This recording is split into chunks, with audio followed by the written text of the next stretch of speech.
From here on forward, my channel is now about fantasy, and the fantasy that no one else plays but myself is fantasy lacrosse. 2021 will start the first year that fantasy lacrosse will be covered on a platform right here. To start off, we have to address some ground rules, and that's the rules of fantasy lacrosse. The system is the same. You have 3 attack, 3 middies, 3D, a face-off guy, an LSM, and or a short stick, and a goaltender. So to start off, here are the rules. 1 goal is 1 point. A 2 goal is 2 points. Makes sense. An assist is 1 point. Makes sense. Defensively, a caused turnover is 1 point. A ground ball is 1 point. Face-off wise, they only count for face-off wins. A face-off win is half a point. Saves. Saves is 1 point per save. Goaltenders are able to get negative points by goals against. Negative 1 point per goal against. Example. In the championship game, we're going to run down as if I had the entire Whipsnake team as my team. So we have Zeddy Ball game. 6 goals, all 1-pointers, 6 points. Rambo. 1 goal, 3 apples, 4 points. 1 plus 3 is 4. Easy enough. Midfielders. Haas. 1 goal, 1 apple, 2 points. Channy. 1 goal, 1 point. Defensively. Earnhardt. 1 caused turnover, 1 point. Plus 5 ground balls. 1 plus 5, 6 points. There we go. First grade math is kicking in right now.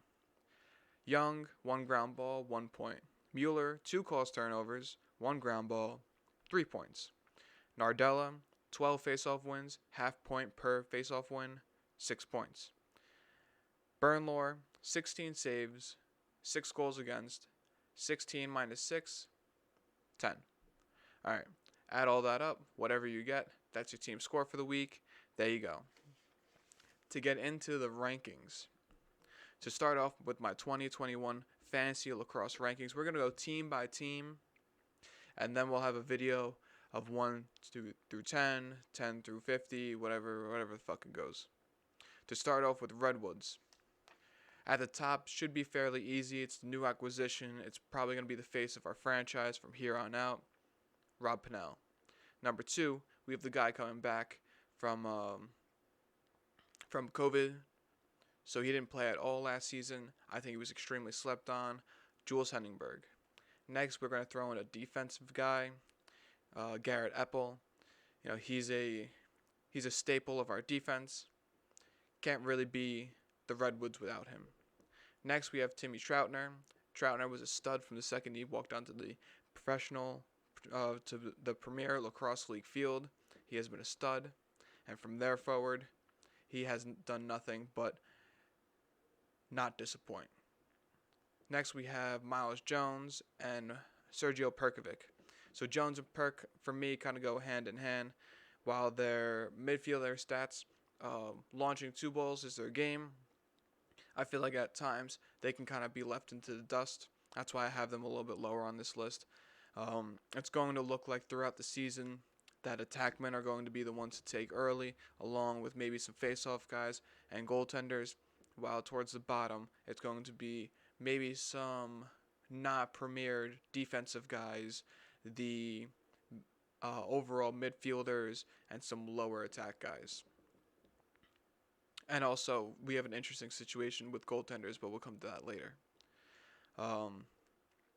Next, we have the face-off guy who was drafted by the Redwoods.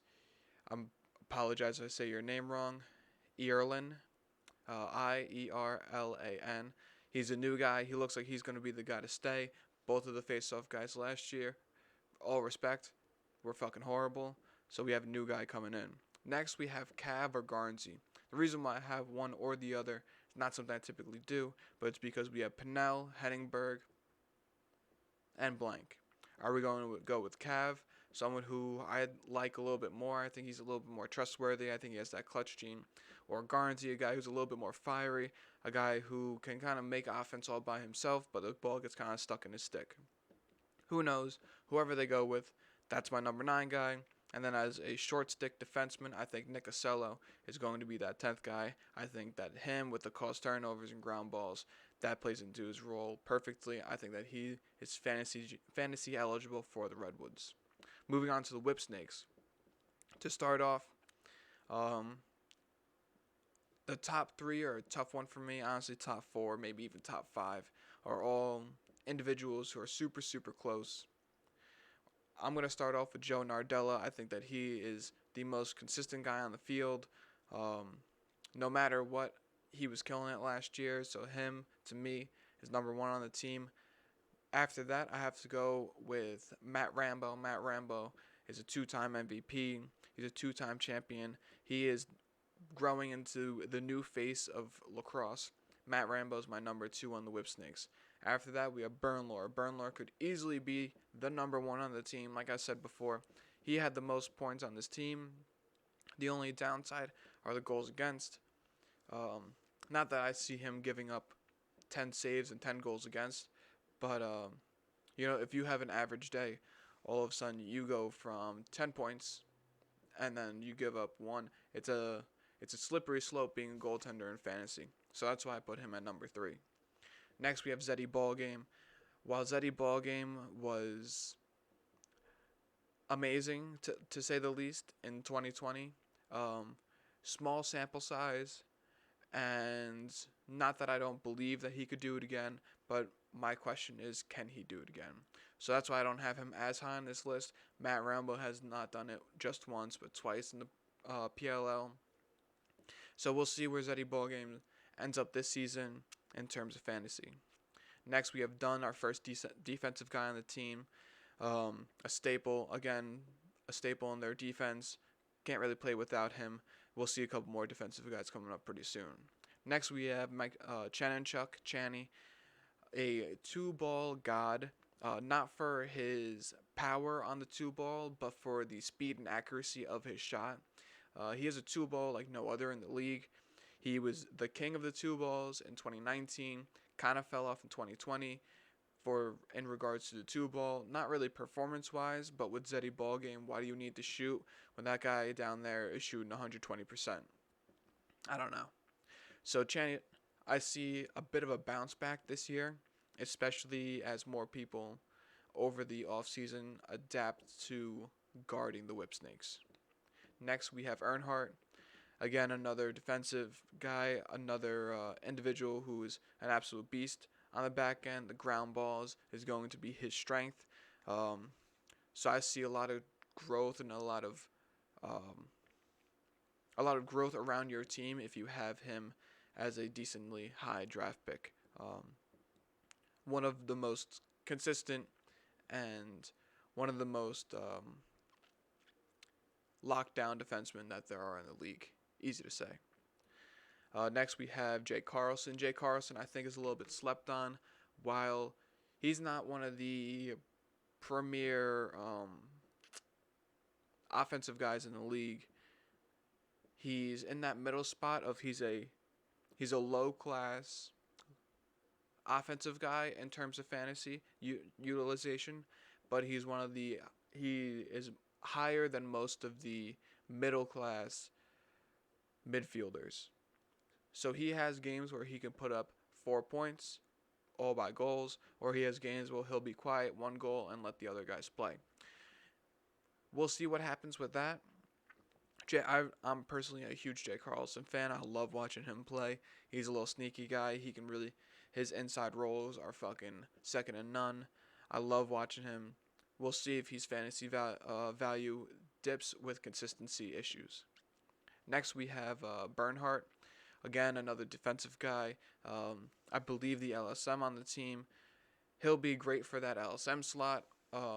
If you want to go with the short stick, that's another thing. But personally, I would lean more towards the LSMs. And this guy is someone who you don't want to pass up if he's on your board and you need an LSM. And then next, we have Grill/Young. 2 guys joining the team. They're the number 10 guy. There's a whole bunch of other individuals, like I was saying before, like the Hosses, the Lacasios of the team, who you could throw in there. But I feel like a Grill or Young is another individual who you could pick around that spot. Next, moving on to the Chaos. Um, it's the number one for me is extremely easy in the fact of Blaze Reardon. Blaze Reardon's number one. I mean, there is no if ands or he's the best goaltender in the league. When I say, oh, you don't want to have a goaltender who has 10 saves with 10 goals against, that leaves you with 0 points. He's the type of guy who's going to have 45 saves and 2 goals against. He's a little bit of an exaggeration, but that's the type of guy that you get out of Blaze Reardon. If you have him, you have your goaltender for the year. No ifs, ands, or buts, and he's probably going to be the best in the league once again. Next, a bit of a surprise this time, and attackman's not coming up next. We have Jared Newman.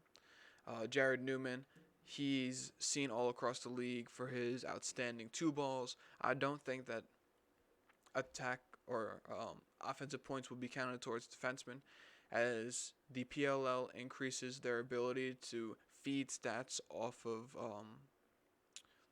their website by increasing the honestly their website kind of sucks at the moment. So as their website gets a little bit more professional and a little bit easier to read, like some other ones like the NHL, MLB, etc., that'll be an additional play. There will be more plus and minuses, but for the moment, Jared Newman would be higher if you could add that because he is such an offensive threat.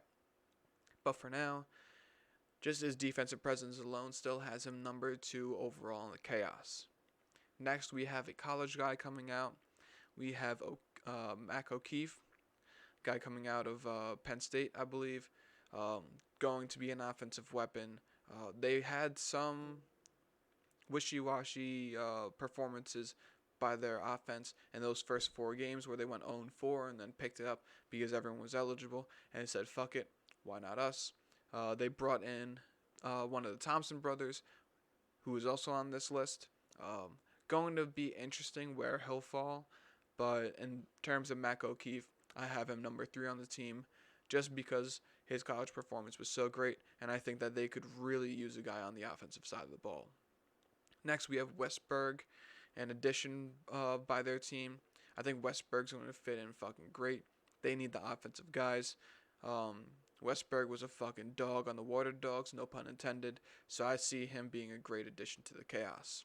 Next, we have the Thompson brother. We'll see where he ends up. Who knows? Again, kind of like the Carlson of the team. You're kind of like, I don't know exactly where he'll end up. I don't know how much he'll be utilized. He was solid towards the end of last season, but they didn't start with him. So how much do they really believe in him? Especially by adding other guys throughout the season. Are they still going to utilize him? That question is to be seen. Next, we have Dane Smith. Dane Smith is a fucking dog. One of the trios on the Canadian line on that team. I think that he's going to be a fucking awesome addition for guys who specifically like don't have a huge name in lacrosse, but I think that the utilization of the Chaos by their 2 lines, the American and the Canadian line on that, I think that Dane Smith was the top of the Canadian line, and those lines were utilized equally. I see Dane Smith having a great fucking 2021. Next, we have the face-off guy, Adler. Truthfully, I haven't watched many of his tapes, but they need a new face-off guy. If you're looking for one, I think he's up there if you really need it. Next, we're going to go with Big Body Stas. Big Body Stas is the fucking man. I need a fucking shirt that says Big Body Stas because that's my fucking guy. Electric to watch. I love watching him play. I have him 7th on this list. Could be higher, could be lower. We'll see what happens. Chaos have a lot of moving parts that they need to figure out. And then to end the last 2, we have Rowlett and Ray. Rowlett is a dog. Again, he's the staple of that defense, along with guys like Newman and Ray. But Rowlett, there is nobody that shuts down people like he does. Stats-wise, a little bit lower. And then Ray, good if he goes up to the LSM, good if he stays back to close D. Depends on where he ends up. Those 2 guys are fantasy reliable, but there are obviously other individuals who I wouldn't mind picking over them. Next, we have the brand new team, the Cannons. We have the other Thompson brother. I don't know what the fuck their first names are. That's what it is. But we have the better one, at least, coming from the MLL after being after combining, if you want to put it that way, quote unquote, I think being bought out by the PLL. So the Thompson brothers able to come in, even though he signed that multi-year contract with the MLL. He comes in. I think that he will be electric. He's one of the best players in the game. Um, People probably forgot, like, not forgot, but because he's so immensely talented. But, they might sleep on him a little bit. He's a guy who you want to jump on early in your draft. Next, we have Paul Rabel, looking for a bounce back season. Last year was a small sample size. I think a new team, a new look, back on an old team, but it's a new team. I think Paul Rabel's going to have a fucking hell of a time on the Cannons. Look to draft him if you have already filled up your offensive guys, your main goaltender, your main attackman, and maybe one defenseman. Maybe go after Paul Rabel or a face-off guy. Next, we have Courier. I believe Courier missed some time last year, so we'll see what happens there. A bit of a whole new team, so who knows really what's going to happen. Him, Drenner, Buszczek, all guys who I'm kind of seeing about that same spot where it's like, you believe in them because of their abilities that they've done before. But with the Cannons, you never really know. The last team that joined out of nowhere, the Water Dogs, didn't do great last year. They had either showed up in the first half or showed up in the second half. It's tough to believe in a brand new team. Next, we have the defensemen on the team, Reese Eddy, Brody Merrill. Both of them, Reese Eddy's a fucking savage. Brody Merrill's been there. Two guys who you can believe in if you need some consistency in your lineup. Next, we have Max Tuttle. Max Tuttle, the offensive guy, coming into the league. I believe he was drafted out of the college draft. It'll be interesting to see what he brings to the Cannons. It'll be interesting to see their lineup in general, but I know that he will be utilized. And then lastly, we have Tom Kelly. Tom Kelly coming in. A bad season last year with the Chaos. They had no number 2 guy. They totally believed in Tom Kelly. Had a good 2019, a really bad 2020. I don't expect to see that happening again.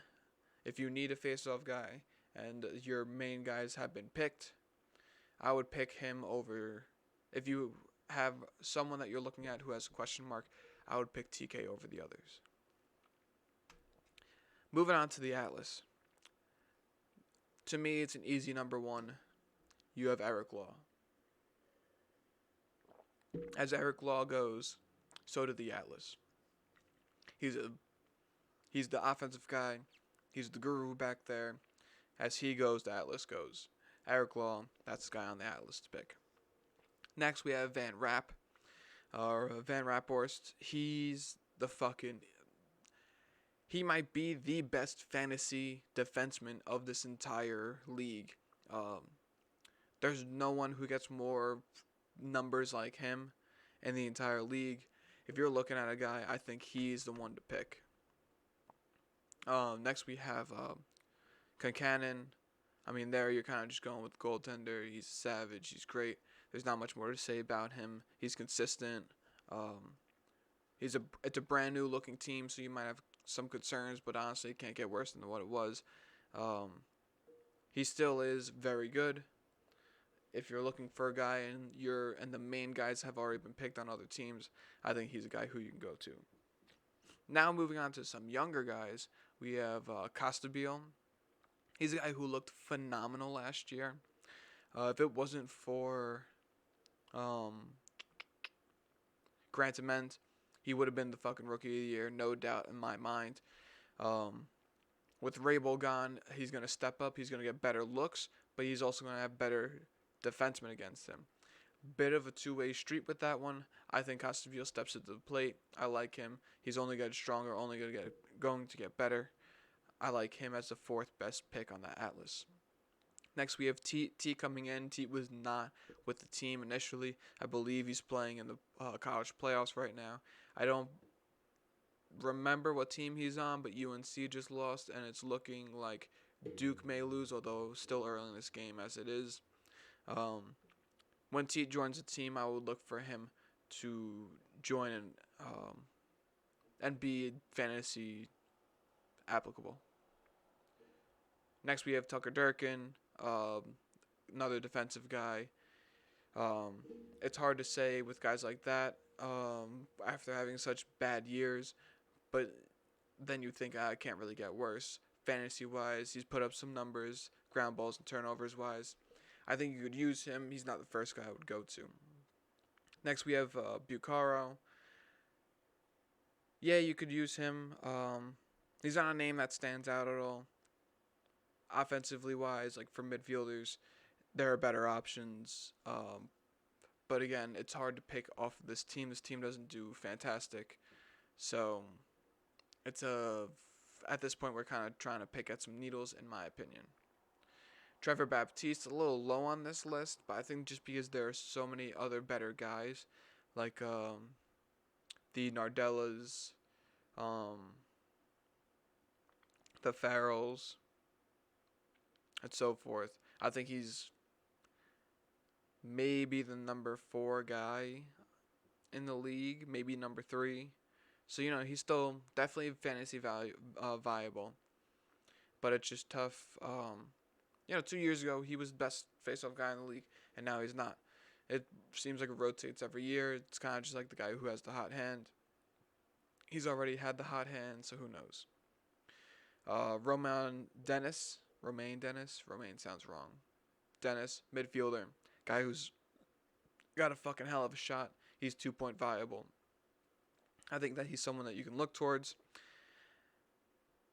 But it's not, again, he's one of the midfielders. It's tough. His consistency isn't going to be there. So this team overall is one that I'd lean away towards a little bit. But the guys like Eric Law, Van Rapp, those are guys, Costabile, I think those are the guys who you can really bank in on. Next, we move on to the Chrome. The top 2, you can kind of switch around. Depends on what you need. And depends on where they play them. Justin Gutterding and I think it's Jared Wolf. Gutterding and Wolf, 1-2. Those guys are both savages. They're both fucking unreal lacrosse players. I would personally put Wolf over Gutterding, just because I feel like Wolf has the ball on his stick more often, and Gutterding's a little bit more of the goal scorer, but he doesn't hit the 2-pointers. So therefore, I got to go with Wolf, just because the apples are a little bit easier to come by than the goals. But it all depends on who you are. Next, we have Connor Farrell. Not too many guys who, stick out on this anymore. Redwoods are still kind of looking for their face-off guy. Chaos are hoping Adler's going to be their guy. I think he is. The Cannons, I think Goodrich is their face-off guy. The Water Dogs have kind of been in between some dudes. The Archers, I believe, have Kelly. And then, obviously, Baptiste. So I think Farrell is one of those staple guys who you can say he hasn't been the top guy yet. And that's why I think that his potential is so much higher, because it seems like it's a bit of a rotation where you were the top guy, then you come down, you go to the bottom, you come back up, you're the top guy, and so on and so forth. So I believe that Farrell is extremely fantasy viable. He split a little bit his first season. He took the reins last season and did great with them. I think next season, there's only more to come. Next, we move on to McIntosh. McIntosh and Crotty kind of go hand in hand. I think that they're both extremely valuable, but it just depends on where they play them, who they're playing with. Both guys are going to get you goals. Both guys will give you points. It kind of just depends on where you're at in your draft and who's left. I would really, if I had to pick one, I would go McIntosh over Crotty. Just because I liked McIntosh better when he was on the, I believe he was on the Archers. So I have to go with him. Although the Archers are a fucking powerhouse. We'll see what happens. Ned Crotty, also a great player. We'll see what happens. Next, we move on to the next Bernhardt, I believe the midfielder. There's also another Bernhardt playing right now in Maryland. The Bernhardts are, if you see that name out there, they're a team. They're a family to pick. So the Bernhardts, again, I have to go with. Although one of the lower midfielders on the team, therefore the fantasy viability is a little shaky, but he'll still get points. It just depends on the consistency that he'll give. Next, we have a guy who actually had a bit of a almost a scary injury against Maryland as we speak. It looks like Duke's season may be coming to an end. Knock on wood. Fuck Duke. Go UNC. Go Maryland because they're playing Duke. But Gillies Harris, a staple guy for the Duke defense right now, he is 100% going to come in and play for the Chrome. Uh, you're taking a bit of a chance just because he's a college guy coming into a grown man's game, but I believe guys like Grant Ment have came in and been phenomenal. He's a guy who's highly sought after, highly looked upon, so I think that Gills Harris, I believe is how you say his name, will come in and do well. Next, we have the brother of the big body stats, the other big body stats for the Chrome, coming in out of the MLL. I think that he'll come in and be usable. I'm not sure exactly how he's going to fit in the offensive scheme. Uh, I couldn't imagine him being that much better or better at all than Wolf and Gutterding. But we'll see what happens. That's a guy who I have a little bit of question marks about, therefore he's a little bit lower on my list. Next we have Salama. God, I don't even remember who this is. Fuck. And then, all right. So moving on to, the archers. I apologize, Salama. I think he's the goaltender. Their goaltending sucks. No offense. Shit. He is the goaltender. Yeah. Yeah, their goaltending sucks. Don't even touch that. Let them figure it out first. He'll be a waiver wire ad. Next, moving on to the archers. This is a tough one. This is a tough one to come by. My top guy, because he is the best player in the league, is Tom Schreiber. Tom Schreiber for me has to go first. That's an easy one. Next, you have Grant Ment. Grant Ment showed last season that he is able to control the field with his play. Being an attackman, he's on the field all the time. You don't have to worry about him taking shifts. He can score, but he's a primary disher. So I think that and the addition of Connor Fields, after Fields not playing great on the Chaos, I think he has something to prove. So Schreiber, Ament, Fields, and then it's like, who do you want to pick after that? You could go Marcus Holman.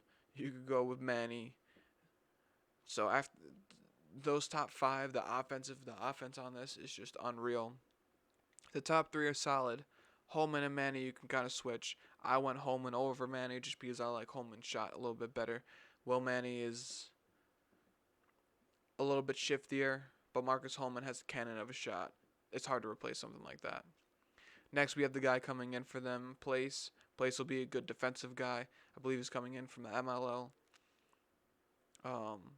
So defensively, we had to come to this point sometime. Him, LeClaire, McMahon, all defensive guys I think you believe in. Their face-off guy, Kelly, coming in. Played decent last season. Nothing super crazy. He's a good backup if you need one. And then finally we have Alexander, a short stick, with the I forget his name. This is disrespectful. One of their former short sticks moving on to med school. I believe that Alexander's going to come in. He was already great and already up for nominations for awards for short stick of the year, and now I think that he steps up to the plate and he's just as viable as almost any long stick defenseman in the league. Finally, going on to the Water Dogs, we start off with Michael Sowers. Looks like Michael Sowers' college career might be over after this, from going from Yale to Duke. He's going to be absolutely unreal. I see him like a Grant Ment. Grant Ment, fantasy-wise, is second on his team. The Water Dogs really need someone like that, so Sowers coming in and being that guy I think will be huge. After that, we're moving on to Zach Currier. Or Josh Currier. Fuck. I believe Currier missed some time last year. Expect him to come back. I believe it was concussion issues.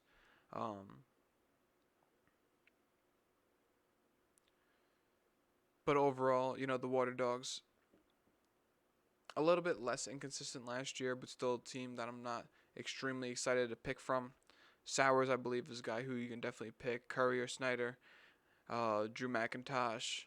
Keem McArdle. McArdle's always a great guy. Defensively, you have Grill. Smaller guy in general, but still he's the staple for the Water Dog defense.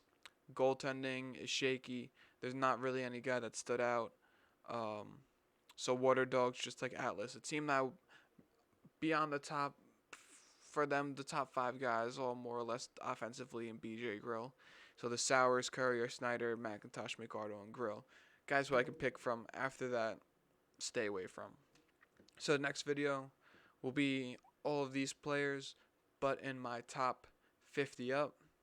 We'll see what happens.